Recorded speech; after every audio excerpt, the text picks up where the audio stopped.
Red blue हो गया, काला अंगूर हो गया, खैर गुलामान हो गया, ये अक्सर अफगानिस्तान या चमन साइड से आते हैं। ये पहाड़ों की साइड पे होते हैं, इसको पश्तो लैंग्वेज में तोर अंगूर कहते हैं। और ये बागों के साइड पे एक रवायती वो होते फ्रूट है, ये पुराने ज़माने से चलता आ रहा है इसका।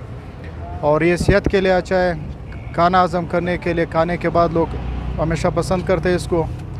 और इसका मिसाल के तौर पर सिर्फ यही एरिया में ठंडे इलाके में होते हैं और हेल्थ के हवाले से बहुत अच्छे, सेहत के लिए अच्छे हैं। शुंडखानी की निस्बत ये अच्छा भी, सेहत के लिए भी अच्छा है और इनका रेट भी मुनासिब है। अगर वो 200-250 रेट है, ये 100 रुपये किलो होता है। किलो 250 रुपये दा जंगली अंगूर बोबम को या जगह कुदरती की दा बोबम गाड़ी को बराल वो डी ना गाड़ी लर वो गाड़ी किलो 250 रुपये में दी 150 रुपये में दी 100 रुपये को दौराजी डेरा सौदा क्या कलर बस दागा 1500 15000 12000 तरह की है चोगर पातीज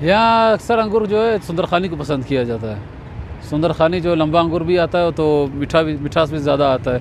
ये अक्सर जो चमन और पशीन जो इस इलाके में, ठंडे इलाके से ये ज़्यादा आता है।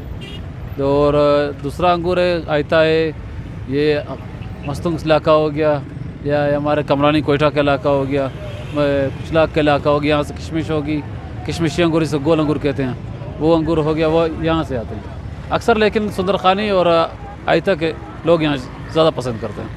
महंगाई भी है, लोग आजकल आटा चीनी ये पूरा नहीं कर सकते, तो ये फ्रूट तो बहुत दूर की बात है। लेकिन फिर भी कई इंसान आते हैं जो पहले मतलब 2 किलो 1.5 किलो ले जाता, अब 1 किलो ले जाते हैं।